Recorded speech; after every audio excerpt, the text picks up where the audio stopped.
स्थापना झाली आणि 2018 पासून मॅडम या शाळेवर रुजू झाल्या. 7 वर्षाच्या कालखंडात त्यांनी या शाळेचा कायापालटच केला. त्यात 4 वर्ष मला या शाळेत शिकण्याची संधी मिळाली. इयत्ता 1ली ते 3री मॅडम मला वर्ग शिक्षक होत्या. त्यानंतर 4थीच्या वर्गात सर मला वर्ग शिक्षक होते.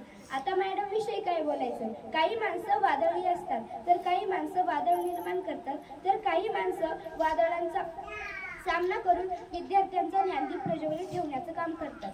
अशाच विद्यार्थ्यांचा ज्ञानदीप प्रज्वलित ठेवणाऱ्या, सर्वांच्या सुखदुःखात सामील होणाऱ्या आपल्या सर्वांच्या लाडक्या मोहिनी मॅडम, तुम्ही आम्हाला यशस्वी होण्या इतकं दिलं. मायाही लावली, सागरासमान प्रेमही दिलं. पारिस कसा असतो हे मला माहीत नाही, पण तुमच्यामुळे आमच्या आयुष्याचं सोनं नक्कीच होईल असं मी सांगू इच्छिते. शेवटी जाता जाता एवढेच म्हणेल की सूर्यासारखे तळपत राहावे या शाळेतून जाताना भिंतीलाही पाजळ यावा निरक्षर